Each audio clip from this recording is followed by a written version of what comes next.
290வது வேத வினாடி பகுதி தலைப்பு கூட்டாக இந்த எண்ணில். கூட்டாக இந்த எண்ணில் நான் உங்களுக்கு விளக்கத்தை சொல்லிடுறேன்.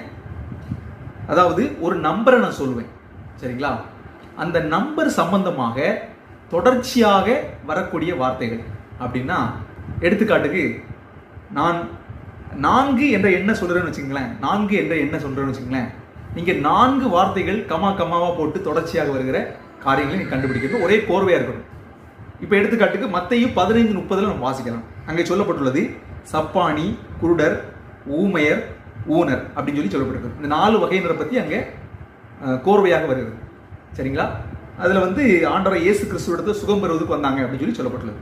இப்படி நீங்க கண்டுபிடிக்கணும். இப்ப 4 அப்படின்னு சொன்னா ஒரு வசனத்தை கண்டுபிடிக்கணும், ஒரு பகுதியை கண்டுபிடிக்கணும். அது எத்தனை வசனமும் அதுல உள்ளடங்கலாம். அந்த பகுதியில நான் சொல்லுகிற எண்ணுக்கு சம்பந்தமாக கோர்வையாக இருக்கும், சரிங்களா? இப்ப 4ன்னு சொன்னேன், 4 வார்த்தைகள் தொடர்ச்சியா இருக்கு. அதே போல நீங்க கண்டுபிடிக்கணும், சரிங்களா? உங்களுக்கு கேள்வி புரிந்திருக்கும்னு நினைக்கிறேன். இப்போ நான் என்ன சொல்லும் பொழுது நீங்க கண்டுபிடிக்க முடியல அப்படின்னு சொன்னா நீங்க க்ளூ கேட்கலாம். நான் எந்த புத்தகம்னு சொல்லுவேன். எந்த புத்தகம்னா பழைய ஏற்பாடா புதிய ஏற்பாடா அப்படின்னு சொல்லுவேன், சரிங்களா? நீங்களா கண்டுபிடிச்சு பதில் அடிச்சிட்டீங்கன்னா கண்டிப்பா 2 மார்க், சரிங்களா? உங்களுக்கு கஷ்டமா இருக்கு, எனக்கு க்ளூ சொல்லுங்க அப்படின்னு சொன்னா எந்த புத்தகம், அதாவது பழைய ஏற்பாடா புதிய ஏற்பாடான்னு சொல்லுவேன். உங்களுக்கு 1 மார்க் கம்மியாகும், சரிங்களா? நீங்க கண்டுபிடிக்கலாம். இப்ப நான் ஒரு அந்த கோர்வையா உள்ளதை எடுத்து வச்சிருக்கேன். நீங்க வேற பகுதியில இருந்து நிறைய கண்டுபிடிக்கலாம், சரிங்களா?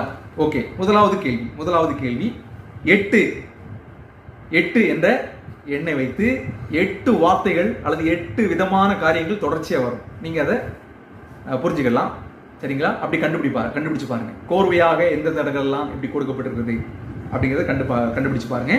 8, முதலாவது கேள்வி 8.